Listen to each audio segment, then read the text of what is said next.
প্রিয় লিসেনার্স, আসসালামু আলাইকুম। আশা করি সবাই ভালো আছেন, সুস্থ আছেন।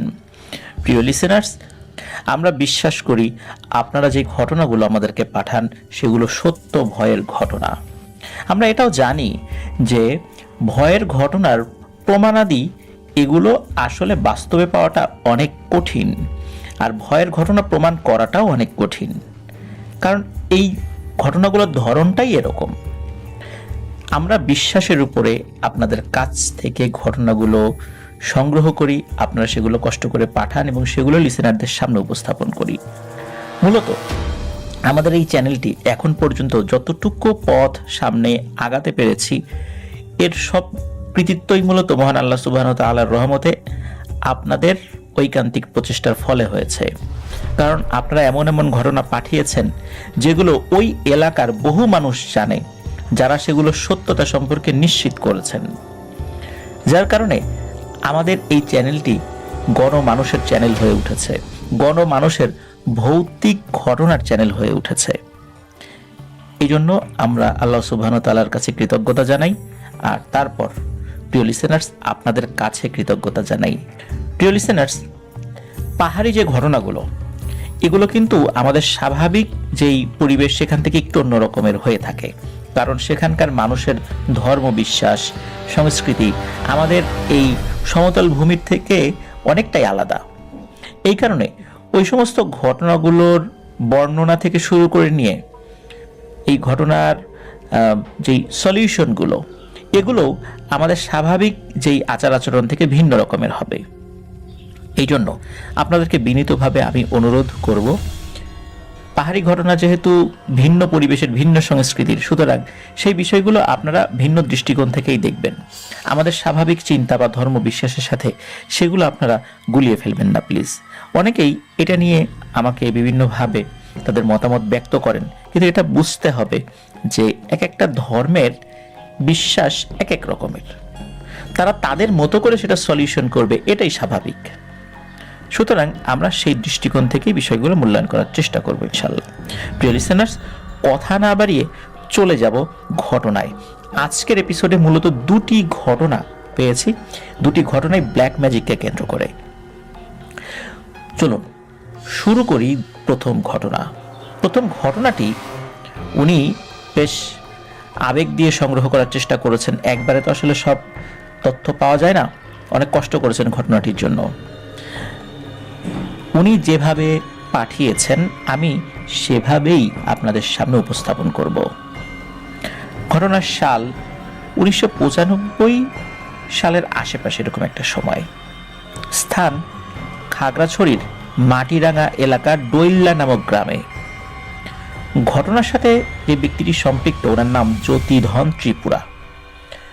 মানুষ তাকে গুজাবুড়া বা কুজো বৃদ্ধ নামে চিনে থাকেন। আর ঘটনা যিনি বর্ণনা করেছেন উনি কিন্তু এর আগেও আমাদেরকে কয়েকটি ঘটনা দিয়েছিলেন, সঙ্গত কারণে তিনি নামটা প্রকাশ করতে অনিচ্ছুক। তবে এতটুকুই বলবো, তিনি ত্রিপুরা সম্প্রদায়ের একজন নারী। আপনারা বরুণ ত্রিপুরা, লিজা, রুহির ঘটনা শুনেছেন। আসলে পুঙ্খানুপুঙ্খ কোনো প্রমাণ কিংবা দলিলাদি না থাকার কারণে আরও কিছু ছন্নছাড়া ঘটনা হাতে থাকলেও জয়বর ভাই আমাদেরকে পাঠাননি। আর এই ঘটনা বর্ণনাকারীর আপন খালার শ্বশুর বাড়ির এলাকার ঘটনা হওয়ায় সবিস্তারে পাওয়া গেছে। তো সালটা একদম এক্সাক্ট বলা যাচ্ছে না। তৎকালীন পাহাড়ি জনপদ বর্তমানের চাইতে আরো অনেক পিছিয়ে ছিল, আধুনিকতার ছোঁয়া তেমনটা পৌঁছাতে পারেনি। আর ডৈল্লা মাটিরাঙ্গা মূল শহর থেকে পায়ে হেঁটে কমপক্ষে 2 ঘন্টা বা তারও বেশি পথের রাস্তা। বর্তমানে মোটরসাইকেল আর খুব সীমিত পরিসরে কিছু সিএনজি যাতায়াত করে, তাও শনিবার এবং মঙ্গলবারে। সুতরাং বুঝতেই পারছেন বেশ গহীনে অবস্থিত গ্রামটি। ত্রিপুরা সম্প্রদায় অধ্যুষিত গ্রাম এই ডৈল্লা। জ্যোতিধন ত্রিপুরা এই গ্রামের তৎকালীন বেশ পরিচিত একটি নাম। এই নামের রেশ এখনো ওই গ্রামে নাকি রয়ে গেছে। শারীরিকভাবে কুজো আর বেশ বয়স্ক থাকায় লোকজন তাকে গুজো বুজ্জা বা কুজো বৃদ্ধ বলেই চিনতেন। কুজো বুজ্জা মূলত স্থানীয় শব্দ। তান্ত্রিক বা কবিরাজ না হয়েও তিনি মানুষের বিভিন্ন সমস্যার সমাধান দিতে পারতেন। তার এই কুজো সমস্যা কিন্তু জন্মগত নয়, একটা অপ্রত্যাশিত ঘটনার পরেই মূলত তার পিঠে এই কুজো সমস্যা শুরু হয়। তার কুজোটি দেখতে বেশ অদ্ভুত ছিল নাকি। দেখলে মনে হতো যে কেউ বেশ যত্ন করে একটা গোল পাথর তার পিঠে বসিয়ে দিয়েছে। স্ত্রী, সন্তান সন্ততিহীন একাকী জীবনযাপন করে গেছেন এই জ্যোতিধন ত্রিপুরা বা কুজো দাদু। তিনি ছাড়া তার একজন বড় বোন আর ছোট ভাই ছিলেন। ছোট ভাইয়ের সাথে থাকলেও বেশিরভাগ সময়ে তিনি একাকীই থাকতেন। জ্যোতিধন ত্রিপুরা বেশ ছোট বয়সেই তার মাকে হারান। সেই থেকে তার বড় বোন তাদের দুই ভাইকে কোলে পিঠে করে মানুষ করেছেন। তাদের বাবা বেশ মদ্যপ একজন লোক ছিলেন, ফলে পুরো গ্রামে তাদেরকে সবাই তুচ্ছ তাচ্ছিল্য করে দেখত। আর এ কারণে তাদের জীবনযাপন সহজ ছিল না। এসব কষ্ট সহ্য করে তার বড় বোন নিজের দু ভাইকে মানুষ করেছে, কিন্তু তার বোনের গ্রামবাসীর উপর বরাবর একটা ক্ষোভ ছিল। বিয়ের উপযুক্ত হওয়ার পরে তার জন্য বেশ কয়েকটি সম্বন্ধ আসলেও তিনি দুই ভাইয়ের দিকে তাকিয়ে বিয়েতে রাজি হননি। কিন্তু জ্যোতিধন প্রাপ্তবয়স্ক হওয়ার পর তার বড় বোনকে অনেক বুঝিয়ে শুনিয়ে বিয়েতে রাজি করান। তার বিয়ের বছরান্তেই তাদের বাবা মারা যান। তখন জ্যোতিধনের বড় বোন অন্তঃসত্ত্বা ছিলেন। বাবার মৃত্যুর সময় বাড়িতে এসে বেশ কান্নাকাটি আর অনেক পরিশ্রম করেছিলেন। এই কারণে তিনি নিজেও অসুস্থ হয়ে যান। এ নিয়ে তার শ্বশুরবাড়ির লোকজন তাকে নানানভাবে কথা শোনাতে থাকেন। আরও মূল বিষয়টা হলো জ্যোতিধন ত্রিপুরার ভগ্নিপতি একটা দুর্ঘটনায় আহত হয়ে বিকলাঙ্গ হয়ে পড়েন। শ্বশুরবাড়ির লোকজন তাকে অপয়া বলে রটাতে থাকে। নিজের গ্রামের অবহেলা আর পরে শ্বশুরবাড়ির অবহেলার কারণে তিনি বিরক্ত হয়ে বাপের বাড়ি চলে আসেন। মনের দুঃখে তিনি যারা যারা তাকে অবহেলা করত তাদেরকে শাস্তি দিতে চান, আর অভিমান একটা সময় তীব্র ক্ষোভে পরিণত হয়ে তিনি বেছে নেন কালো জাদুর পথ। দৈল্লা থেকে আরো দূরে একটা গ্রামে এক বয়স্ক তান্ত্রিককে তিনি বাবা বলে ডাকেন। আবার এই তান্ত্রিক জ্যোতিধন ত্রিপুরার বাবার পরিচিত ছিলেন, সেহেতু জ্যোতিধন ত্রিপুরার মেয়েকে নিজের মেয়ের মতো করে ভাবতে তিনি অস্বস্তি বোধ করতেন না। জ্যোতিধন ত্রিপুরার মেয়ে না, জ্যোতিধন ত্রিপুরার বোনকে আর কি মূলত। তো এই মেয়ের বিভিন্ন কষ্টের কথা শুনে তিনি এই মেয়েকে নিজের জানা তন্ত্রবিদ্যা শিক্ষা করতে থাকেন বা দিতে থাকেন।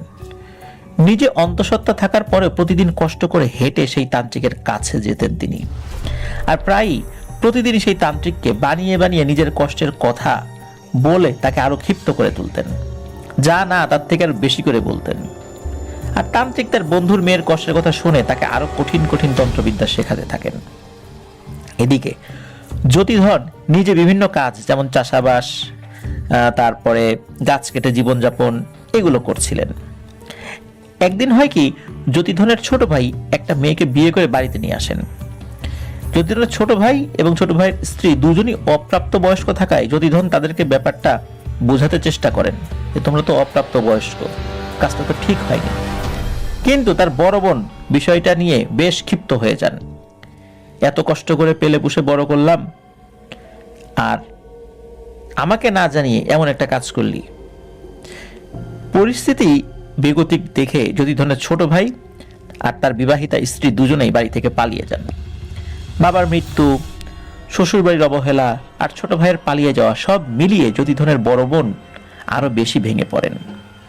তিনি এবার উঠে পড়ে লাগেন ছোট ভাইকে পুনরায় ফিরিয়ে আনতে।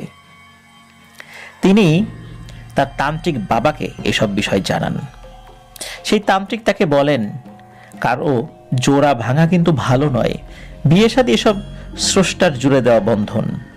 তার ভাইকে ফিরিয়ে আনতে হলে সেই বন্ধন ভাঙতে হবে, যার অনেক বড় একটা প্রভাব তার ভাই এবং তার ভাইয়ের বউয়ের উপর কিন্তু পড়বে, আর এটা একটা পাপ কাজও বটে।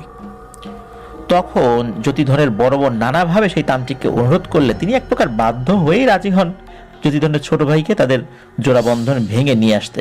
কিন্তু শর্ত দেন, তিনি নিজে এই কাজ করবেন না, জ্যোতিধনের বোনকেই এই কাজ করতে হবে। আর জ্যোতিধনের বড় বোন মুহূর্তেই রাজি হয়ে যায় সেই প্রস্তাবে। তান্ত্রিকের কথা মতো শুরু হয় কাজ। মন্ত্রপুত একটা মৃত মানুষের সাদা কাপড়ের সাথে জ্যোতিধনের ছোট ভাইয়ের কাপড়ের অংশ জুড়ে দিয়ে সেই কাপড় দিনরাত শুধু মাথার উপর ঘোরাতে থাকেন তিনি। সন্ধ্যা হলে বিভিন্ন অদ্ভুত রিচুয়াল করে একটা গাছের উপর উঠে সেই কাপড় বাতাসে নেড়ে মন্ত্র আওড়াতে থাকতেন তিনি। একদিন দুদিন এভাবে ঠিক 5 দিনের মাথায় বেশ বিধ্বস্ত অবস্থায় ফেরত আসে তাদের ছোট ভাই। স্রষ্টার কি নিয়তি, একজোড়া ভাঙার কারণেই সেদিন থেকেই এই ওনার গর্ভের যেই সন্তান যেটা নড়াচড়া করত, এই গর্ভের বাচ্চার নড়াচড়া উনি ফিল করতে পারছিলেন না। একটা সময় দেখা গেল নড়াচড়া পুরোপুরি বন্ধ হয়ে গেছে। দুদিন পরে স্থানীয় ধাত্রী দিয়ে ডেলিভারি করানো হলে জ্যোতিধনের বড় বোন একটা মৃত বাচ্চা প্রসব করেন। বাচ্চাটি ছিল ছেলে সন্তান। আরো একবার জ্যোতিধনের বড় বোন মাত্রাহীন কষ্টের শিকার হন। পুরো গ্রাম জুড়ে আবারও মানুষের নানান কটূক্তি আর অবহেলার পাত্রী হলেন তিনি আর তার পরিবার। সদ্য ভূমিষ্ঠ শিশুর সৎকার করার পরে তিনি নিজেকে শুধরিয়ে নেবার পরিবর্তে আরো বেশি ক্ষিপ্ত হয়ে যান। এতটাই ক্ষিপ্ত হয়ে যান তিনি তার শ্বশুর বাড়িতে তার স্বামীর কাছেও আর ফিরে যাননি। এদিকে ফিরিয়ে আনা তার ছোট ভাইটি সারাদিন হাবাগোবা হয়ে বাড়িতে বসে থাকত। কালো জাদুর বেশ কঠিন প্রভাব পড়েছিল তার উপর। এতদিন অন্তঃসত্ত্বা থাকার কারণে পুরোপুরিভাবে মনোনিবেশ করতে না পারলেও এবার তিনি নাওয়া খাওয়া ভুলে রীতিমতো পাগলের মতো তন্ত্র সাধনায় মগ্ন হয়ে যান। তার এমন কঠিন সাধনা দেখে সেই তান্ত্রিক নিজেও বেশ অবাক হলেন, কিন্তু তার বন্ধুর মেয়েকে শিক্ষা দিতে উনি বিন্দু মাত্র অলসতা দেখাননি। বড় বোনের এমন আচরণে জ্যোতিধন ত্রিপুরা মাঝে মাঝে অবাক হলেও বিস্তারিত কিছু জানতেন না, আর মায়ের মতো শ্রদ্ধা করার কারণে সে বিশেষ কিছু তার বড় বোনকে বলতেও পারত না। তন্ত্র শিক্ষার শেষে শুরু হয় তার সব সাধনা, মানে মৃত সাধনা, মানে মৃত দেহ নিয়ে তাকে সাধনা করতে হবে এখন। কিন্তু বিপত্তি বাধেও ওখানে কোনোভাবে মৃতদেহ সংগ্রহ করতে পারছিলেন না তিনি, কেননা ত্রিপুরা সম্প্রদায়ের লোকেরা মৃতদেহ আগুনে সৎকার করে। কেবল কোনো বাচ্চা মারা গেলে তবেই তাকে মাটিতে দাফন করা হয়। নিজের মাত্রাহীন পাগলামি আর অবহেলিত মনে তীব্র ক্ষোভে তিনি নিজের দাফন করা বাচ্চার মরদেহ পুনরায় মাটি থেকে তুলতেও বিন্দু মাত্র দ্বিধা করেননি এবং দ্বিতীয়বার চিন্তাও করেননি। কেবল কিছু হাড়গোড় আর মাথার খুলি দিয়েই শুরু হয় তার সব সাধনার যাত্রা। একটা সময় এক অমাবস্যা রাতে তিনি সাধনা করতে করতেই জ্ঞান হারিয়ে ফেলেন। পরদিন তাকে উদ্ধার করা হয়। অসুস্থ হবার পরিবর্তে তিনি তৃপ্তির হাসিতে উদ্বেলিত হলেন। তার মধ্যে ভয় ডরের কোনো লক্ষণ দেখা গেল না। ছুটে চলে গেলেন সেই তান্ত্রিকের কাছে। তাকে সবকিছু খুলে বলেন অমাবস্যা রাত্রে কি কি হয়েছিল তার সাথে। সেই তান্ত্রিক বুঝতে পারেন আজ থেকে জ্যোতিধনের বড় বোনও একজন খুব বড় মানের তান্ত্রিক হয়ে গেছেন। এবার শুরু হয় তার শেখা কাজের চাক্ষুষ প্রমাণের কাজ, সেই সাথে নিজের বিদ্যায় নিজেকে পরীক্ষা করার পালা। সদ্য দোহানো 1 কাপ গরুর দুধে মন্ত্র পড়ে তিনি রেখে দেন। যদি পরদিন সকালে দুধ লাল হয় তবে তার তন্ত্রবিদ্যা শেখা আরো বাকি, আর যদি কালো হয় তবে তিনি এবার পুরোপুরি প্রস্তুত। পরদিন সকালে দেখা গেল সদ্য দোহানো গরুর দুধ পুরোপুরি কালো রঙের হয়ে গেছে। তিনি আরো খুশি হলেন। এদিকে বেচারা জ্যোতিধন পরিবারের হাল একাই টেনে চলেছেন। ভোরে বের হয়ে যেতেন আর রাতে ফিরতেন। মূলত জ্যোতিধরের ছোট ভাই তার বড় বোনের এসব কর্মকাণ্ডের সবকিছুই দেখতেন, কেননা তিনি সম্পূর্ণ ঘরবন্দি থাকতেন। নিজের তন্ত্র সাধনা পূর্ণ হয়েছে, এবার তিনি তার গ্রামের মানুষদের কঠিন শাস্তি দিতে চাইছিলেন, যারা ছোটবেলা থেকেই তাদের পরিবারকে বিভিন্নভাবে উপহাস করত। তারই ধারাবাহিকতায় তিনি করুণ একটা রাস্তা বেছে নেন। খুবই করুণ এক রাস্তা, ভয়ানক এক রাস্তা, বিপজ্জনক রাস্তা। গ্রামের উঠন্তি বয়সী ছেলেদেরকে দিয়ে তিনি কাঠবিড়ালি সংগ্রহ করতে থাকেন। কাঠবিড়ালি ধরতে অনেক কষ্ট হলে তিনি ছোট ডাব আর সুপারির মতো বিভিন্ন ফল দিয়ে ফাঁদ পেতে তিনি সেই ছেলেদের সাহায্যে কাঠবিড়ালি ধরতে থাকেন। পাহাড়ি এলাকায় অনেক গাছগাছালি, ফলমূলও ফলে, তাই কাঠবিড়ালির পরিমাণটাও সেখানে বেশিই ছিল। প্রথম দিকে একটা কাঠবিড়ালিকে তিনি মন্ত্র দিয়ে ছেড়ে দিলে সেই কাঠবিড়ালি বিভিন্ন এলাকার কাঠবিড়ালিদেরকে ওই গ্রামে নিয়ে আসতে থাকে। পাহাড়ি কাঠবিড়ালিগুলো আকারে একটু বড় হয়ে থাকে, সমতল ভূমির ডোরাকাটা কাঠবিড়ালির মতো না। আর এই জ্যোতিধরের বড় বোন কিছুদিন পর পর একটা একটা কাঠবিড়ালির পেটের ভিতরে মন্ত্রপুত তাবিজ ঢুকিয়ে সেটা সেলাই করে ছেড়ে দিতেন। অসহ্য যন্ত্রণায় পুরো গ্রাম জুড়ে এই গাছ থেকে ওই গাছ, ওই গাছ থেকে এই গাছ, এভাবে সারাদিন ছটফট করতে থাকতো। সারাদিন তার স্বরে প্রচণ্ড শব্দ করে ডাকতে থাকতো। এভাবে ছটফট করতে করতে সন্ধ্যার সময় যার নামে তাবিজ করা হয়েছিল ঠিক সেই মানুষের বাড়ির উঠোনে বা বাড়ির চালের উপর গিয়ে মরে পড়ে থাকতো। আর ওই দিন কোনো কারণ ছাড়াই হঠাৎ সেই নির্দিষ্ট মানুষটি ঠাস করে পড়ে মারা যেতেন। অদ্ভুত এক আতঙ্কে পুরো গ্রাম স্থবির হয়ে পড়ে। কেউ ঠিক বুঝতে পারছিলেন না যে গ্রামে কি হচ্ছে। এভাবে 3, 4, 5, 6 জন এভাবে মানুষের মৃত্যু হতে থাকে। ওই যে উঠন্তি বয়সী ছেলেরা কথার ছলে জ্যোতিধনের বোনের কাঠবিড়ালি সংগ্রহ করার ঘটনা জানিয়ে দেয় গ্রামবাসীর কাছে। আর গ্রামবাসী তার উপর ক্ষিপ্ত হয়ে তার বাড়িতে যায়, কিন্তু যথাযথ কোনো প্রমাণাদি না থাকায় তারা কিছুই করতে পারে না। উপায়ন্তর না দেখে তারা ওই যে তান্ত্রিক যার কাছে জ্যোতিধনের বোন তন্ত্রবিদ্যা শিখেছে তার শরণাপন্ন হন। তিনি নিজেও এমন অদ্ভুত ঘটনা শুনে সরেজমিনে ওই গ্রামে এসে দেখতে চান যে ঠিক কি কারণে এসব হচ্ছে। তিনি যেদিন গ্রামে এসেছেন ঠিক সেদিনই জ্যোতিধনের বাড়ির পাশের এক মধ্যবয়সী নারী প্রতিবেশী মারা যান।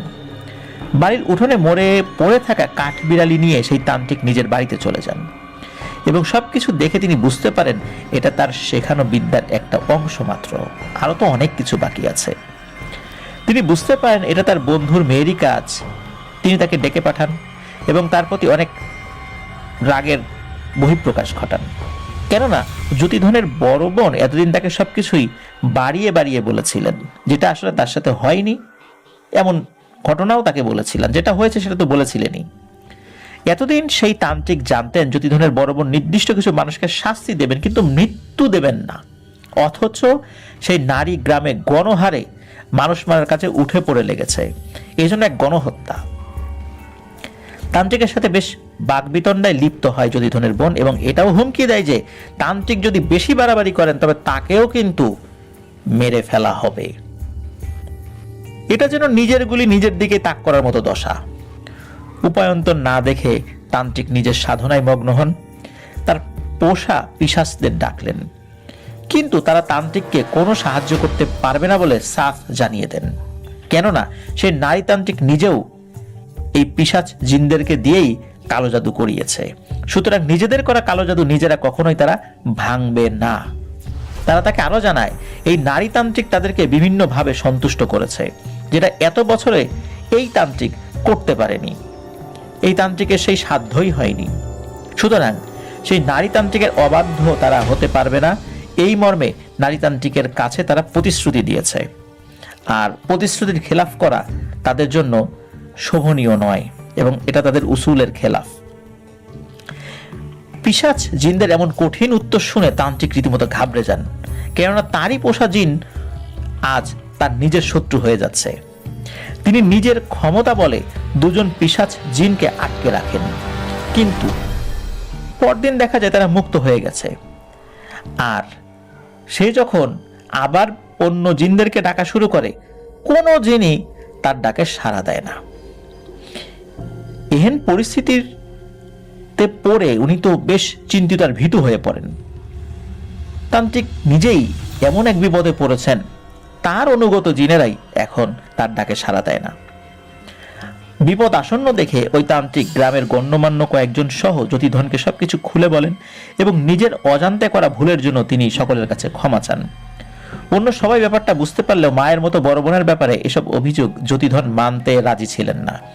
তিনি সরাসরি এসে তার বোনকে এসব বিষয় বললে তার বোন এসব বেমালুম অস্বীকার করেন এবং গ্রামবাসী এত বছর তার বিরুদ্ধে বিভিন্ন ষড়যন্ত্র করেছে, এটাও সেই ষড়যন্ত্রের অংশ এবং কুৎসা রটনা বলে তিনি বিষয়টি তার ভাইকে বলেন।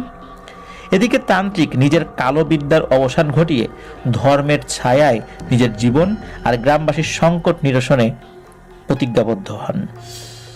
তিনি ছুটে যান তারই পরিচিত একজন পূজারীর কাছে, যিনি রামগড়ের একজন শিব সাধক ছিলেন।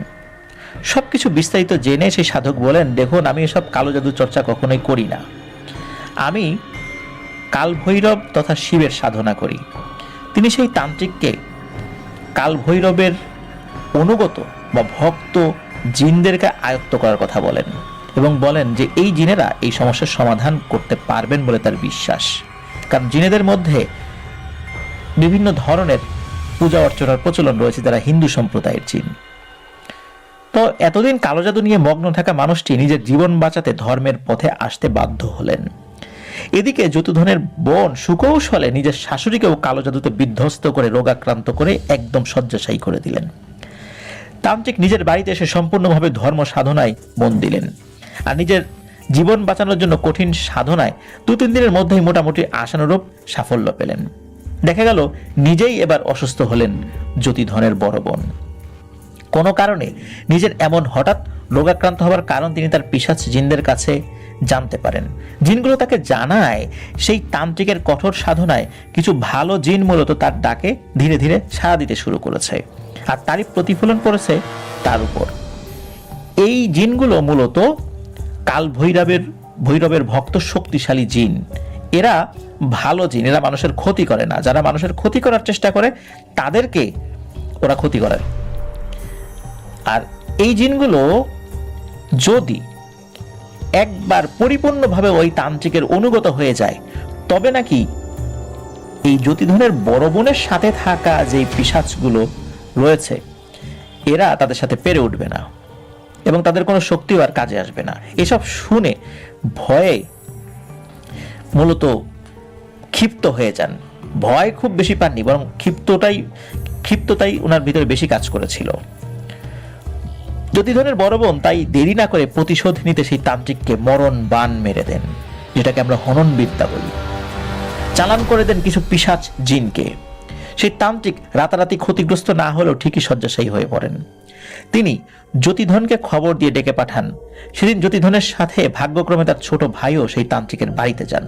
তান্ত্রিকের মুখে ছোট ভাইকে কালো জাদু করে তার স্ত্রী থেকে বিচ্ছেদ করে বাড়িতে ফিরিয়ে নিয়ে আসা সহ পূর্বের সব ঘটনা শুনে যতিধনের ছোট ভাই এবার মুখ খোলেন আর তিনি যতিধনকে তাদের বড় বোনের সকল কর্মকাণ্ড সম্পর্কে অবহিত করেন। ছোট ভাইয়ের মুখে এসব কথা শুনে যতিধন বাকরুদ্ধ হয়ে যায়।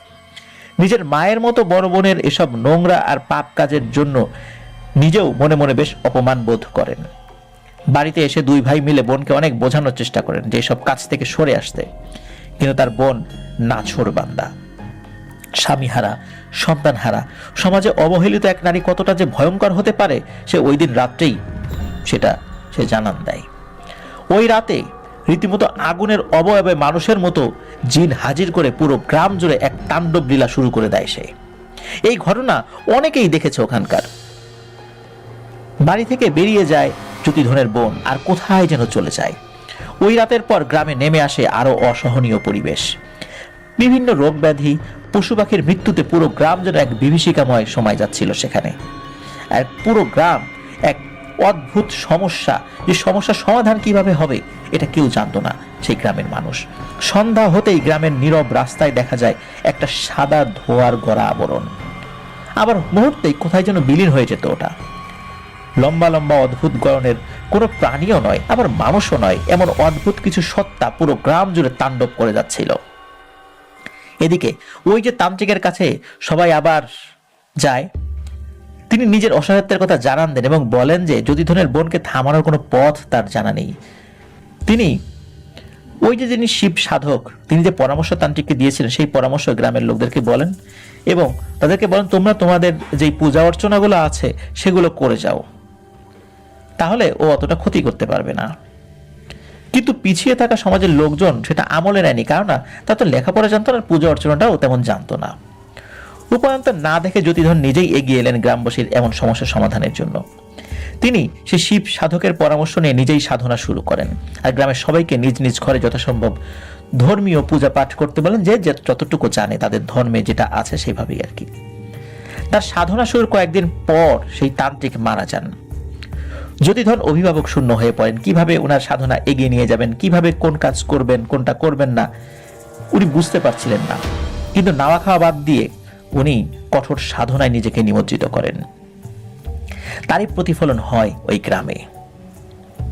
কয়েকদিন পরেই গ্রামের অবস্থা কিছুটা উন্নতি হয়, কিন্তু এক দুপুরবেলা রৌদ্রময় আকাশে হঠাৎ কালো মেঘ এসে ছেয়ে যায়। অপ্রত্যাশিত বৃষ্টি এসে গ্রামের বেশ কিছু জায়গায় ভিজিয়ে যায়। দেখা যায় যতিধনের বড় বোন বাড়িতে ফেরত এসেছে। আতঙ্কে গ্রাম জুড়ে কান্নার রোল পড়ে যায়। যে যেদিকে পারছে ছুটিয়ে পালিয়ে যাচ্ছে। কেউ কেউ এসে সেই যতিধনের বোনের কাছে পায়ে পড়ে মাফ চাইছে। তাদের আকুতি ভরা কান্না দেখে যতিধন আর সহ্য করতে পারে না। স্রষ্টাকে ছেড়ে একজন মানুষকে কেন সবাই এভাবে ভয় পাবে? এসব চিন্তা করে রাগ একটা ধারালো অস্ত্র নিয়ে তার বোনকে আক্রমণ করতে উদ্যত হয়। যতিধনের আত্মবিশ্বাসী আক্রমণ দেখে তার বড় বোন বোনের দিকে দৌড়ে পালিয়ে যায়। আর যতিধন তার পিছু পিছু এগিয়ে একসময় বোনের মধ্যে দুজনই মিলিয়ে যায়। ব্যাস, সবকিছুই স্তব্ধ। অনেক খোঁজাখুঁজি করেও তাদেরকে আর পাওয়া যায়নি। ধীরে ধীরে গ্রামের সবকিছুই স্বাভাবিক হতে থাকে বা হয়েও যায়। 1 বছর, 2 বছর, 3 বছর, এভাবে কেটে যায় 5টি বছর। একদিন হঠাৎ অনেকটা সন্ন্যাসীর বেশে এক কুজো লোক ডৈল্লা গ্রামে এসে উপস্থিত হয়। গ্রামের মানুষজন ধরেই নিয়েছিল যতিধন ত্রিপুরা আর তার বোন একে অপরকে মেরে দুজনেই হারিয়ে গেছে চিরতরে। কিন্তু সেই কুজো লোককে দেখে সবাই চিনতে পারেন এটা আর কেউ নয়, যতিধন ত্রিপুরা নিজেই।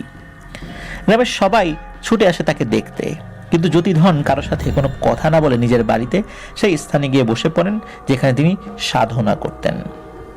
যতিধনের ছোট ভাই তাকে জড়িয়ে ধরে অনেক কান্নাকাটি করেন। 5 বছরে যতিধনের মতোই গ্রামে অনেক কিছু পরিবর্তন হয়েছে। যতিধনের ছোট ভাইয়ের সেই বউ ফিরে এসেছিল, তাদের একটা মেয়ে সন্তানও হয়েছিল। আর সেই মেয়ে সন্তানই মূলত ঘটনা বর্ণনাকারীর আপন খালার মামি শাশুড়ি।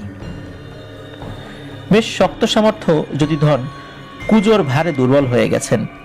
অনেকেই জানতে চাইলেও যতিধন কখনোই কাউকে তার বড় বোনের ব্যাপারে এবং তার কুজের কারণ বলেননি। শুধু এতটুকু বলতেন এটা নাকি তার যেই সাধনা, এই সাধনায় সিদ্ধি লাভের নিদর্শন।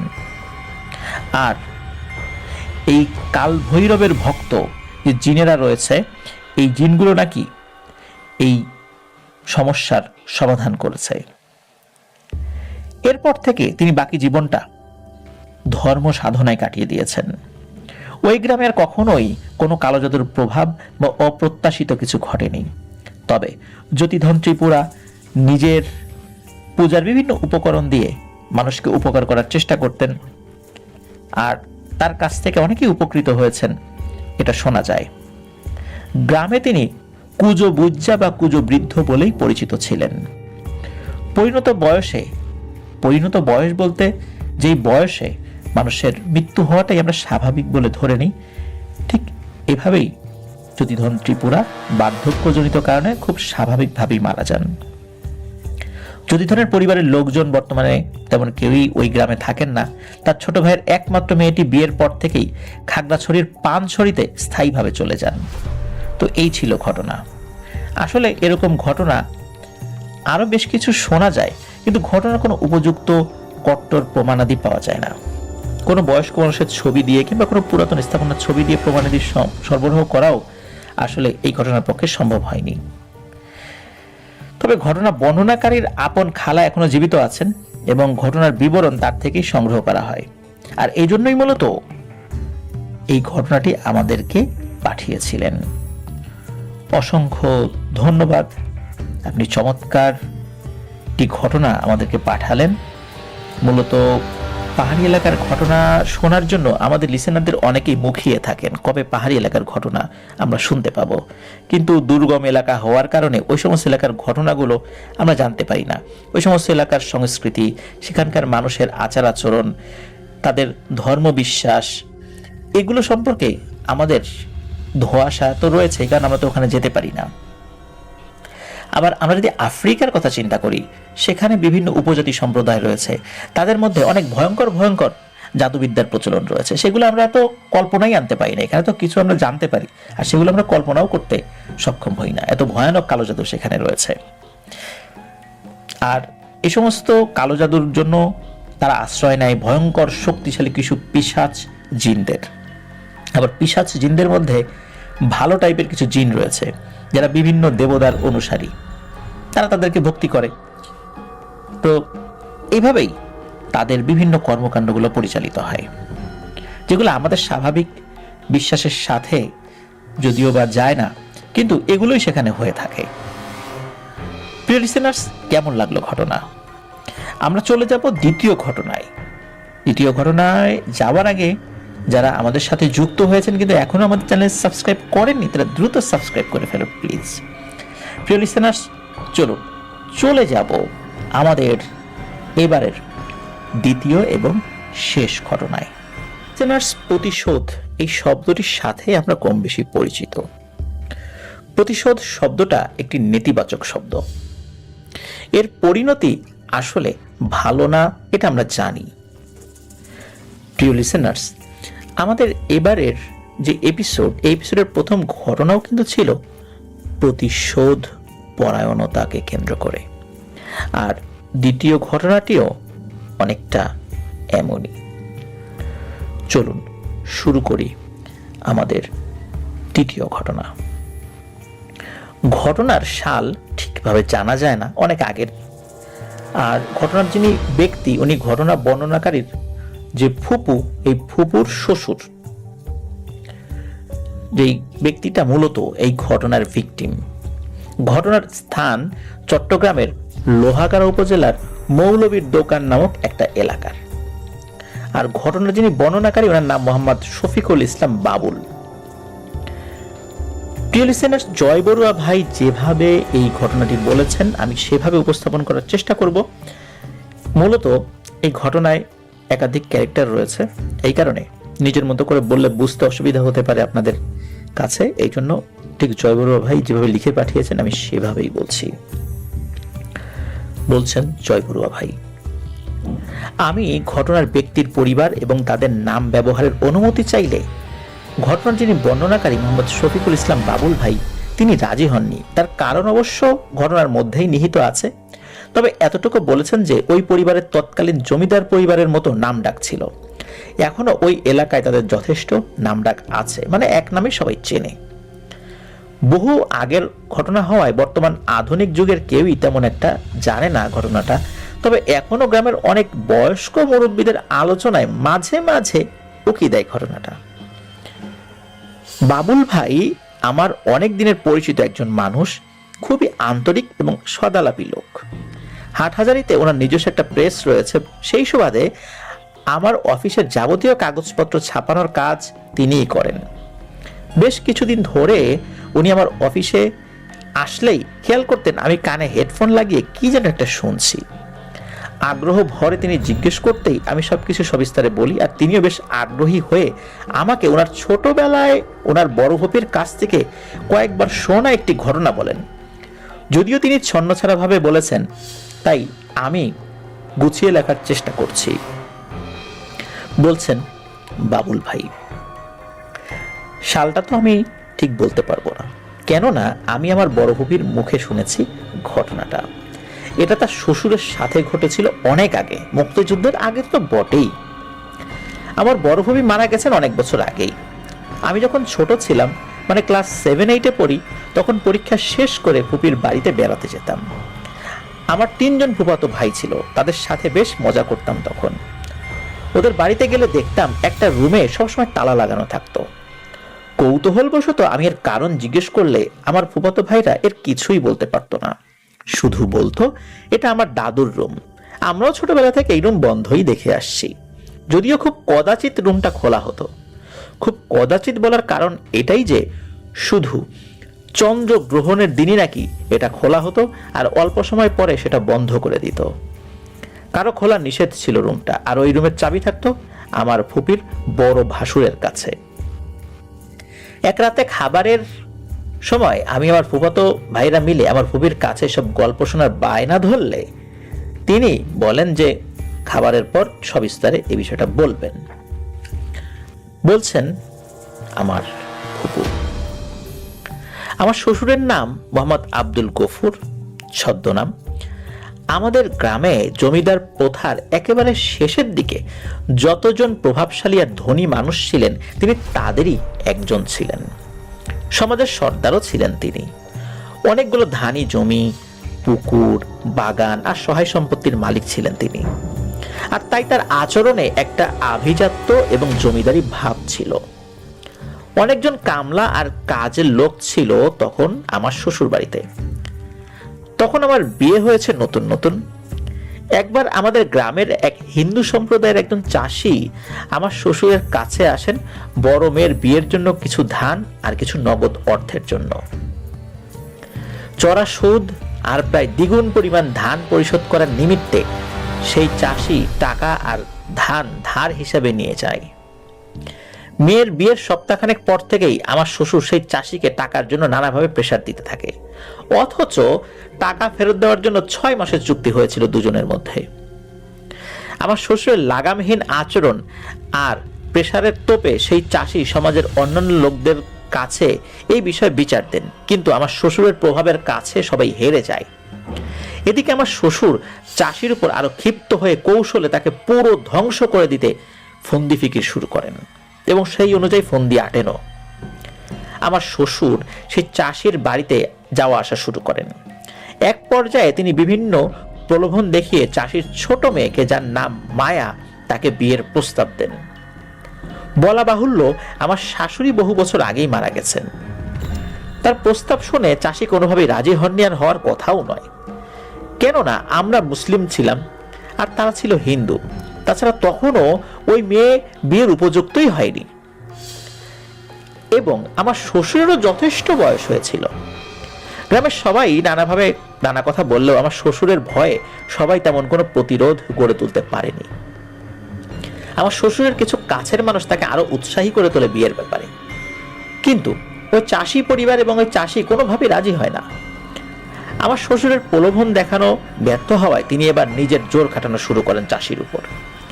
চাষির জমির আশেপাশে সবগুলো জমি জোর করে কিনে নেয় আমার শ্বশুর। তারপর তিনি সেই চাষিকে তার জমির উপর দিয়ে চলাচল করতে নিষেধ করে দেন। চাষির নিজের জমিতে যেন পানি দিতে না পারে এই জন্য তিনি চারদিক থেকে বড় বড় জমির আইল বেঁধে দেন এবং অসময়ে পানি ছেড়ে দিয়ে চাষির জমির সমস্ত ফসল নষ্ট করে দিচ্ছিলেন। নিজের জমি নিজের মন মতো তিনি যা চায় তাই করবেন, এই যুক্তিতে গ্রামের অন্যান্যদেরকেও আমার শ্বশুর চুপ করিয়ে দেন বাধ্য করে।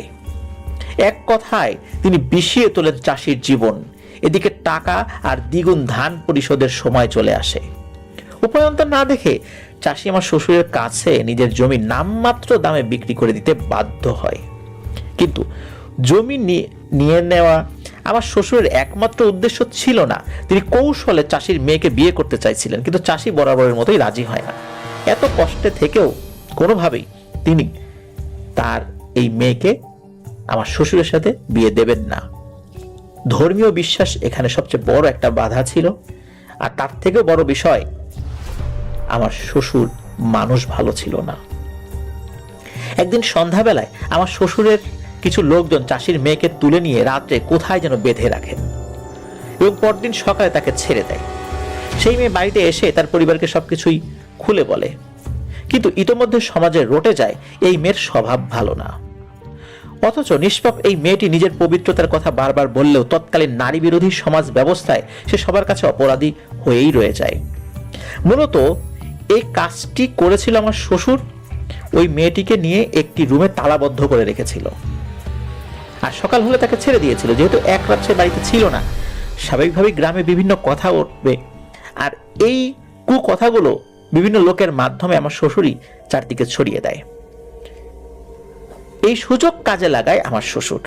পুনরায় বিয়ের প্রস্তাব দেয় চাষিকে যে তোমার মেয়েকে তো কোথাও বিয়ে দিতে পারবা না, এখন দিবা আমার সাথে বিয়ে।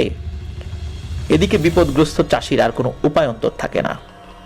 এদিকে তার মেয়ে মায়া চেয়েছিল আত্মহত্যা করতে, কিন্তু না, সে আত্মহত্যা করেনি। সে ধৈর্য ধরেছিল, সুযোগের অপেক্ষা করছিল।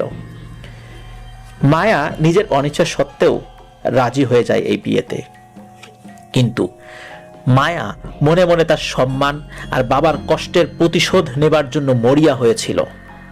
আমার শ্বশুর চাষিকে চাষের জমি ফেরত দিয়ে সঙ্গে আরো অনেক টাকা উপহার দিয়ে বিয়ে করে নেন মায়াকে। শ্বশুর বাড়িতে এসে সবসময় মন মরা হয়ে বসে থাকতো মায়া, অথচ আমার শ্বশুর মায়াকে হাসি খুশি রাখার জন্য কত কিছু যে করত, কিন্তু এসবে কোনো কিছুতেই তার মন খুশি হতো না। এদিকে সবকিছু ফিরে পেয়েও মেয়ের শোকে সেই চাষি অনেকটা ভেঙে পড়েন। নাওয়া খাওয়া ভুলে মায়া নিজেও বেশ অসুস্থ হয়ে পড়েন। একদিন ভবঘুরে এক হিন্দু ভিখারি আমার শ্বশুর বাড়িতে ঠিক ভাতের সময় এসে ভাত খেতে চান। তখন আমার শ্বশুর বারান্দায় বসে ভাত খাচ্ছিলেন। তিনি ওই হিন্দু ভিখারিকে দেখে দূর দূর করে তাড়িয়ে দেন এবং তার কর্মচারীদেরকে দিয়েও তাকে টেনে হিচড়ে বাড়ির বাইরে নিয়ে যেতে বলেন। শোরগোল চিৎকার শুনে মায়া বাড়ির বাইরে এসে দেখে একজন হিন্দু ভিখারিকে 2-3 জন মিলে টেনে হিচড়ে বাড়ির বাইরে নিয়ে যাচ্ছে। মায়া বাড়ির পেছনের দরজা দিয়ে বের হয়ে সেই ভিখারিকে দাঁড়াতে বলে বাড়ি থেকে ভাত তরকারি এনে খেতে দেয়। টানাটানিতে বেশ ব্যথা পেয়ে ভাত খেতে খেতে সেই ভিখারি মায়াকে বলে উঠে, শুনেছি সাধনা করে নাকি মানুষ সিদ্ধ হয়, সম্মান পায়, আর আমি কি পেলাম? অপমান আর আঘাত পেলাম। অথচ আমি কারো কাছেই কখনো খাবার চাইনি। জানি না ভগবান কেন আমাকে এখানে এনেছেন। আমার খাবার যদি এখানেই থাকতো তাহলে আমি কেন আঘাত পেলাম, আর কেনই বা সেই খাবার পুনরায় আমার কাছে এলো? ভগবানের লীলা আসলেই বোঝা বড় দায়। কেন আমি এখানে এলাম, কেন এলাম? এই কথা বারবার সেই ভিখারি বলছিল। বলেই তিনি 2 চোখের জল ছেড়ে দিয়ে কান্নাকাটি করছিলেন। তার কান্না দেখে মায়া নিজেও কেঁদে দেয়। কথায় কথায় মায়া নিজেও তার সব কষ্টের কথা সেই ভিখারিকে জানায়। তখন ভিখারি বলেন, জীবনে কখনো কারো ক্ষতি করিনি মা, কিন্তু আজ যে অপমান পেলাম, নিজের সমস্ত সাধনা ব্যর্থ মনে হচ্ছে। মায়া সেই ভিখারিকে বলল, আমার শ্বশুরকে তার অহংকারের জন্য কালো জাদু দিয়ে যেন কোনো শিক্ষা দিয়ে যায় এই ভিখারি। ভিখারি বলে, এটা আমি পারবো না মা, কেননা আমার সাধনা আমাকে এটা শেখায়নি। তখন মায়া তার হাতে পায়ে ধরে অনুরোধ করে, তবুও ভিখারি রাজি হয় না। পরে মায়ার করুণ আকুতি শুনে বলেন, মারে, এই কাজ বড়ই কঠিন, এজন্য যে নিজের জীবনও বিসর্জন দিতে হয়। মায়া ভিখারির কথা শুনে সাথে সাথে জবাব দেয়, এমন দুঃসহ জীবন রেখে লাভ কি? মরেই তো যেতে চেয়েছিলাম, কিন্তু মরিনি। ভগবান আমাকে বাঁচিয়ে রেখেছেন কিছু দেখার জন্য আর কিছু করানোর জন্য, সেটা করতে চাই। আর নিজের আত্মাহুতি দিয়ে হলেও আমি এর প্রতিশোধ নিতে চাই। আপনি নিজে কিছু করতে না পারেন তাহলে আমাকে বলুন, আমাকে কি করতে হবে? তখন ভিখারি বলে ওঠেন, মারে, মরতে পারবি? এ কথা শুনে মায়া দ্বিতীয়বারও চিন্তা না করে জবাব দেয়, পারবো। আমি আর বাঁচতে চাই না, তবে ওর উচিত শিক্ষা চাই। এদিকে আমার শ্বশুর ভাত খেয়ে উঠে বাড়ির বাইরে বেরিয়ে দুজনের কথা বলা দেখে আরো ক্ষিপ্ত হয়ে মায়াকে গিয়ে সজোরে 2টো চড় মারেন আর সেই ভিখারিকে গলা ধাক্কা দিয়ে তাড়িয়ে দেন। ভিখারি চলে গেলে মায়াকে রীতিমতো অত্যাচার শুরু করেন আমার শ্বশুর। এতদিন যত্ন করে রাখলেও এবার তাকে বাড়ির চাকর বাকরদের মতো ব্যবহার করতে থাকেন আমার শ্বশুর। কিছুদিন পর এক দুপুরবেলা ঠিক একই সময় সেই ভিখারি আবার একই পোশাকে একই হালে সেই বাড়িতে উপস্থিত হয়, কিন্তু সেদিন আমার শ্বশুর বাড়িতে ছিলেন না। মায়া বাড়ির ভেতর থেকে সোজা দৌড়ে গিয়ে সেই ভিখারিকে হাত ধরে বাড়িতে নিয়ে যেতে চায় ভাত খেতে দেবে বলে, কিন্তু আজকে ভিখারি মায়াকে বলে, মারে, আজ আমি তোর থেকে ভাত খেতে নয়, বরং তোকে তোর দেয়া ভাতের প্রতিদান দিতে এসেছি। সামনে চন্দ্রগ্রহণ, সামনের চন্দ্রগ্রহণের রাত্রে তুই কোনো মানুষ বলি দিতে পারবি? একটু ইতস্তত বোধ করলো মায়া জিজ্ঞেস করে, মানুষ বলি? কিন্তু কি হবে তখন? সেই ভিখারি বলেন, মন যা চায় তাই করতে পারবি। সেই বলি দেওয়া মানুষের রক্তে এক পিশাচ এসে উপস্থিত হবে, সে কখনোই মুক্ত হবে না। তখন তাকে তুই যা বলবি সে ঠিক তাই করবে, কিন্তু কারো জীবন নাশ করতে চাইলে সে শুধু একজন মানুষের জীবন নিতে পারবে, আর সেই মানুষের মৃত্যুর সাথে সাথে সেই সত্তাটিও মুক্ত হয়ে যাবে। আমি আসব সেই রাত্রে তোর বলি দেওয়া মানুষটাকে নিতে। তুই যেদিন বলি দিবি আমি সেই রাত্রেই উপস্থিত হব, আমাকে ডাকতে হবে না। মায়া আবার জিজ্ঞেস করে, কিন্তু আমি মানুষ পাবো কোথায়? ভিখারি কোনো উত্তর না দিয়ে পিছনে ফিরে চলে যেতে থাকেন। কতদূর এগিয়ে গিয়ে ঘাড় ঘুরিয়ে শুধু এতটুকু বলেন, সেই মানুষ তোর ভেতরেই আছে। ভিখারির কথা বুঝতে পারে না মায়া। ভিখারি পেছনে গিয়ে পুনরায় জিজ্ঞেস করতে চায় মায়া যে কিন্তু এটা সমস্যার সমাধান করবো কিভাবে, কিন্তু পেছনে গিয়ে হঠাৎ করে দেখে কোথাও নেই সেই ভিখারি। অবাক হয়ে যায় মায়া। সে চিন্তা করতে থাকে, ভিখারি কে বলল আমার ভেতরে কে আছে তাকে বলি দিতে হবে। এর কয়েকদিন পর মায়া জানতে পারে সে সন্তান সম্ভবা। ভিখারির কথা এবার বুঝতে পারে সে। তবে কি ভিখারি তাকে তার সন্তানকে বলি দিতে বলে গিয়েছে? কিন্তু মায়ের মন বলে কথা, কোনোভাবে মায়ের মন এটা কি হতে দিতে পারে? না, পারে না। মায়ের মন নিজের বাচ্চাকে ক্ষতি করতে সায় দিচ্ছে না, কিন্তু তার স্বামীর অত্যাচার দিন দিন বেড়েই চলছে। সকাল সন্ধ্যা তার উপর পাশবিক নির্যাতনের মাত্রা দীর্ঘ হতে থাকে। অত্যাচারের এক পর্যায়ে মায়ার গর্ভপাত হয়ে যায়। একটা ইম্যাচিউর বেবি বা অপরিপক্ক বাচ্চা মায়া জন্ম দেয়। রাগে ক্ষোভে মায়া কাউকে সেই বাচ্চাকে ধরতে দেয় না। অনেক যত্নে মুড়িয়ে রেখে সে চন্দ্রগ্রহণের রাত্রে ওই ভিখারিকে এই বাচ্চাটি তুলে দেবে বলে কাপড়ে খুব সুন্দর করে মুড়িয়ে রেখেছিল। কিন্তু তার স্বামী তাকে এই বাচ্চাটা নিয়ে নেওয়ার জন্য অনেক মারধর করে, কারণ তাকে দাফন করতে চায়। কিন্তু মায়া নাছোড় বান্দা, কোনোভাবেই তার স্বামীকে এই বাচ্চাটি ছুঁতে পর্যন্ত দেয় না। কয়েকদিন পর চন্দ্রগ্রহণের গভীর রাত্রে বাড়ির উঠোনে আবছা আলোয় কিছু একটা দেখতে পায় মায়া। ওই রাত্রে হঠাৎ করে মায়ের ঘুম ভেঙে যায়। মনে হচ্ছিল বাড়ির উঠোনে কেউ দাঁড়িয়ে আছে। সত্যি সে বের হয়ে এসে দেখে কেউ একজন দাঁড়িয়ে আছে। ভালো করে খেয়াল করে সেই ভিখারি দাঁড়িয়ে আছে। মায়া ভুলেই গিয়েছিল আজ রাত চন্দ্রগ্রহণের রাত। মায়া সবার অগোচরে তার মরা বাচ্চা সহ সেই ভিখারির দিকে এগিয়ে যায়। যত্নে মুড়িয়ে কাপড়ে রাখা সেই বাচ্চাটিকে সেই ভিখারির হাতে দেয়। ভিখারি মায়াকে জিজ্ঞেস করে, কি চাস তুই? মায়া কেঁদে শুধু এতটুকু বলে, আমার বাচ্চাকে যে মেরেছে, আমার জীবন যে নষ্ট করেছে, আমি তার প্রতিশোধ চাই। সেই ভিখারি মায়ের কথা শুনে পেছন ফিরে হাঁটা দিয়ে চলে গেলেন। বাস, সবকিছুই শেষ। এই ঘটনার কিছুদিন পরে পূর্ণিমার রাত্রে আমার শ্বশুর আব্দুল গফুর বাড়িতে ফেরার পথে অজ্ঞান হয়ে পড়ে যান। পরদিন সকালে সবাই তাকে উদ্ধার করে বাড়িতে নিয়ে আসেন। তার কাছে জিজ্ঞেস করা হলে তিনি বিশেষ কিছু বলতে পারেননি, কিন্তু বেশ অসুস্থ হয়ে পড়েন। প্রথম দিকে তার শরীর কিছুটা নড়াচড়া করতে পারলেও ধীরে ধীরে সেটা সম্পূর্ণ অবশ হয়ে যেতে থাকে। কিন্তু আশ্চর্যের বিষয়, তিনি কিন্তু কথা বলতে পারতেন না, সবকিছু উপলব্ধি করতে পারতেন। তৎকালীন চিকিৎসা ব্যবস্থার সর্বোচ্চ চেষ্টা করা হলেও তার শরীর সচল করা সম্ভব হয়নি। পরিবারের অন্য সদস্যরা রোগের কোনো প্রতিকার খুঁজে না পেয়ে হতাশ হয়ে যান। পুরোপুরি শয্যাশায়ী হয়ে পড়েন আমার শ্বশুর। কিন্তু আমার শ্বশুরের এমন অবস্থায় মোটেও বিচলিত বা কষ্ট পায় না মায়া। এক রাত্রে আমার শ্বশুরের চিৎকারে আমাদের ঘুম ভাঙে। তার রুমে গিয়ে দেখি তিনি বিছানায় উপর হয়ে শুয়ে আছেন আর বলছেন, আমাকে বাঁচা রে, আমাকে বাঁচা, ওটা আমাকে মেরে ফেলবে।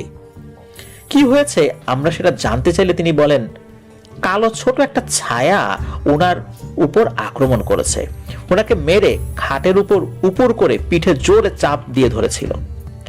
আমার শ্বশুরের কথা মতো বেশ কয়েকজন মিলে আমরা কবিরাজের শরণাপন্ন হই। তাদের মধ্যে একজন হুজুর এই সমস্যার ব্যাপারে বুঝতে পারেন। তিনি আমাদেরকে বলেন, আমার শ্বশুরকে নাকি কালো জাদু করা হয়েছে, তাকে বাঁচানো সম্ভব নয়, তবে ওই সত্তাটিকে এই ঘরে বন্দি করা যেতে পারে মাত্র। তার কথা মতোই ওই রাত্রেই সাদা সরিষা আর লাল সরিষা মিশিয়ে বিভিন্ন দোয়া পড়ে তিনি বাড়ির 3 দিককে বন্ধ করে দক্ষিণ দিকটা খোলা রাখেন আর অপেক্ষা করতে থাকেন সেই অদ্ভুত সত্তার জন্য। গভীর রাতে আমার শ্বশুর চিৎকার দিয়ে উঠলে আমরা বুঝতে পারি তাকে আবার সেই অদৃশ্য সত্তা আক্রমণ করেছে। হুজুর দেরি না করে ঘরের দক্ষিণ দিকটাও সেই সরিষা দিয়ে বন্ধ করে দেন। পরে হুজুর সহ আমরা যখন সেই ঘরের দরজা খুলে ভেতরে ঢুকি, তখন আমরা দেখতে পাই ছোট বাচ্চার মতো কালো একটা ছায়া আমার শ্বশুরের বিছানার পাশে তার মাথার কাছে দাঁড়িয়ে আছে। আমরা দেখেই তো ভয় পেয়ে যাই, আরে এটা কি? হুজুর দেরি না করেই সেই সত্তাটার দিকে তাকিয়ে সালাম দেন, কিন্তু সেই কালো ছায়া কোনো জবাব দেয় না, বরং কালো ছায়াটা ঘরের চারদিকে উঠতে থাকে, কিন্তু বের হতে পারছিল না। একটা সময় হঠাৎ কোথায় যেন মিলিয়ে যায় সেই ছায়াটি। হুজুর সহ আমরা ওই ঘরের তালা দিয়ে বের হয়ে আসি। পরদিন এশার নামাজের পর হুজুর আমাদেরকে এক অবাক করা তথ্য দেন। তিনি বলেন, দেখুন, আপনার শ্বশুর সুস্থ থাকা অবস্থায় যা কিছু করেছে তার মাসুল তিনি এখন গুনছেন, আর আমৃত্যু গুনেই যাবেন। আমার অনুগত জিনেরা এই সমস্যার সমাধান দিতে শুধু একটা পন্থাই আছে বলে জানিয়েছেন, আর সেটা হলো আপনার শ্বশুরের মৃত্যু। আমার অনুগত জিনেরা এই সমস্যার সমাধান দিতে ব্যর্থ হওয়ার পর এই জিনদের যারা ওস্তাদ ছিল, জিন ওস্তাদ, তাদের কাছে যান। সেই ওস্তাদরাও এই সমস্যার সমাধান দিতে, মানে আপনার শ্বশুরকে সুস্থ করার কোনো পদ্ধতি বাতলে দিতে ব্যর্থ হওয়ার পর তার ছাত্র জিনদেরকে বলেন যে এই ওস্তাদদেরও যিনি ওস্তাদ, ওস্তাজুল আসাতিজা বলা হয় যাদেরকে, তাদের কাছে যেতে। মানে সেই ওস্তাদ জিনদেরও ওস্তাদ জিন, তাদের কাছে সেই জিনেরা যান। যাওয়ার পরে সেই জিনেরা বলেন, মৃত্যুই একমাত্র সমাধান। এটার যে সমাধান নেই তা নয়, কিন্তু এই ধরনের এত পুরনো কালো জাদু, এত ভয়ানক কালো জাদুর সমাধান তাদের জানা নেই। তবে হ্যাঁ, যদি কেউ এই সমস্যার সমাধান দিতে পারেন, তিনি নিঃসন্দেহে একজন বড় মাপের আল্লাহওয়ালা সাধক ব্যক্তি। আর যিনি এই সমস্যার সমাধান দিতে পারবেন, তাহলে এই যে ওস্তাজুল আসাতিজা যে জিনগুলো, এই 3 জেনারেশনের জিন, এই 3 জেনারেশনের জিন এবং সেই হুজুর, যেই হুজুর এই সমস্যার সমাধান করার জন্য তথ্য নিয়েছেন, এনারা সবাই এসে ওই ব্যক্তির কাছে বায়াত হবেন। কারণ তিনি কোনো সাধারণ ব্যক্তি হবেন না যিনি এই সমস্যার সমাধান করতে পারবেন। কেননা এই কালো সত্তাটি নাকি এই যে ব্যক্তিটি অসুস্থ তার রক্তের সাথে সম্পর্কযুক্ত, কারণ তার রক্ত দিয়ে তাকে কালো জাদু করা হয়েছে। আর এই অদৃশ্য সত্তা আসলে ওনাকে কোনো আঘাত করছে না, সে ওনার সাথে খেলছে। কিন্তু এই খেলার ধরনে আপনার শ্বশুর কষ্ট পাচ্ছে। আরো দুঃখের বিষয় হলো, এই সত্তাটি খাবারের জন্য নাকি পুরোপুরি এই আব্দুল গফুর সাহেবের উপর নির্ভরশীল। আব্দুল গফুর সাহেবের রক্ত থেকেই নাকি এই সত্তাটি আস্তে আস্তে বড় হচ্ছে। আমার জিনেরা আমাকে এই কাজে আর এক চুল বা এক কদম অগ্রসর হতে নিষেধ করেছে, কেননা নিজের রক্ত থেকে কাউকে আলাদা করা যায় না। আর এই সত্তার উৎপত্তি খুব খারাপ একটা সময়ে হয়েছে, যার ফলে একে বিনাশ করার ক্ষমতা শুধু আল্লাহ সুবহানাহু ওয়া তাআলার আছেন, কোনো মানুষ বা জিনের নেই। আপনার শ্বশুরের শরীরের সাথেই কেবল এই সত্তাটি বিলীন হবে, অর্থাৎ মুক্তি পেয়ে যাবে, সে তার মতো স্বাধীন হয়ে যাবে, সে আর কারো ক্ষতি করবে না। হুজুর আরো বলেন, আমার জীবনে সমাধানবিহীন এমন জিন আমি কখনোই দেখিনি। আপনারা চাইলে আরো অন্য কারো সাহায্য নিতে পারেন, তবে মনে হয় না পারবেন। কারণ আমি সহ আমার জিন, আমার জিনদের ওস্তাদ, সেই ওস্তাদদের ওস্তাদ, এরা সবাই তার কাছে বায়াত হওয়ার জন্য আমরা প্রস্তুত, যদি কারোর কাছ থেকে এটা সমস্যার সমাধান করতে পারবেন, যদি করেন। আর যিনি এটা করেছেন তিনি নিজেও এটা সমাধান করতে পারবেন না, এটা তার নিয়ন্ত্রণের বাইরে চলে গেছে। এত সব কষ্ট আর ভয়ের বিষয়ে আমাদের সাথে কিন্তু মোটেও বিচলিত ছিল না মায়া। হুজুরের কথায় আর একটা বিষয় আমরা জানতে পারি, এই ঘরে ওনার স্ত্রী বাদে আর কেউ নাকি ঢুকতে পারবে না। তো এই যে এসব কিছু হয়ে যাচ্ছে প্রতিনিয়ত, আমরা বিভিন্ন ভাবে চেষ্টা করে যাচ্ছি, কোনো প্রকার ভ্রুক্ষেপ নেই মায়ের এদিকে। সে নিজের মতো দিনানিপাত করছিল, সে বেশ স্বাভাবিক ছিল, বেশ হাসি খুশি ছিল। হুজুরের কথা মতোই আমরা ওই রুমে আসা যাওয়া বন্ধ করে দেই, কিন্তু মায়া ঠিকই নিজের দায়িত্ব পালন করে যেত। গরিবের মেয়ে নিজের জীবন নষ্ট, সন্তান নষ্ট করা মানুষটাকে সেবা করার চেষ্টা করত। মাঝে মাঝে শুনতাম আমার শ্বশুর তার কাছে ক্ষমা চাইতো, কিন্তু সে কোনো কথাই বলতো না। আমার শ্বশুরকে যথাযথ সেবা করে আবার রুমের দরজা বন্ধ করে দিয়ে সে চলে যেত। আর গভীর রাত্রে আমার শ্বশুরের চিৎকার শুনতাম আমরা, সারাটা রাত আমরা আমার শ্বশুরের চিৎকার শুনে পার করে দিতাম। একদিন আমার শ্বশুর আমাদের সবাইকে ডেকে ঘরের ভিতরে নিয়ে নিজের সহায় সম্পত্তির ভাগ সকলকে বুঝিয়ে দেন। মায়া কেবল সেদিন আমার শ্বশুরের সাথে কথা বলেছিল। সে বলে সে কোনো সম্পত্তি নেবে না, তার শুধু এতটুকু চাওয়া আমার শ্বশুরের মৃত্যুর পরে যেন তাকে কোনো শর্ত ছাড়াই তাকে তার বাপের বাড়ি চলে যাওয়ার অনুমতি দেওয়া হয়। সবার সামনে আমার শ্বশুর বলে যান মায়াকে যেন তার বাপের বাড়ি সসম্মানে দিয়ে আসা হয় তার মৃত্যুর পর, এবং তার মৃত্যুর 15 বছর পর্যন্ত এই ঘরে কেউ যেন না আসে। কেবল কখনো যদি চন্দ্রগ্রহণ হয় ওই দিন বা ওই রাত্রে যেন রুমটা পরিষ্কার করা হয়, ব্যাস এতটুকুই। প্রায় 3 বছর শয্যাশায়ী থেকে তিনি মারা যান।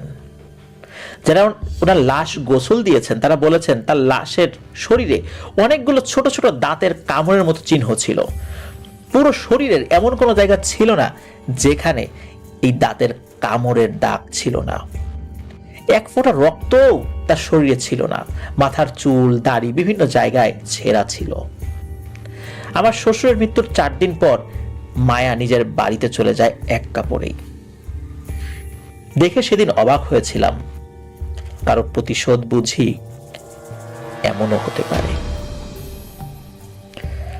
প্রিয় লিসেনার্স, এটি ছিল ঘটনাটি আমি পড়ছিলাম, আমি একদম ঘটনার ভেতরে ঢুকে গিয়েছিলাম। আসলেই প্রতিশোধ খুব কঠিন জিনিস, অনেক কঠিন থেকে কঠিনতর প্রতিশোধ হতে পারে। যার মধ্যে একবার প্রতিশোধের স্পৃহা জন্মে যায় তাকে আর সরানোটা সেই পথ থেকে অনেকটা কঠিন হয়ে যায়। আল্লাহ আমাদেরকে ধৈর্য ধারণ করার তৌফিক দান করুক। প্রিয় লিসেনার্স, আসলেই অনেক ধরনের ব্ল্যাক ম্যাজিক রয়েছে যেগুলো ব্যাখ্যাতীত, সমাধানের অযোগ্য। সমাধান তো অবশ্যই রয়েছে, আল্লাহ তাআলা চাইলে সবকিছু সমাধান হতে পারে। কোনো না কোনো মানুষ বা কেউ না কেউ তো এই সমস্যার সমাধান করতে পারবেন, কিন্তু সেই সমস্ত ব্যক্তি বা সেই সমস্ত জিনের সন্ধান বা কয়জনের জানা আছে, তাই না? আল্লাহ আমাদেরকে হেফাজত করুন।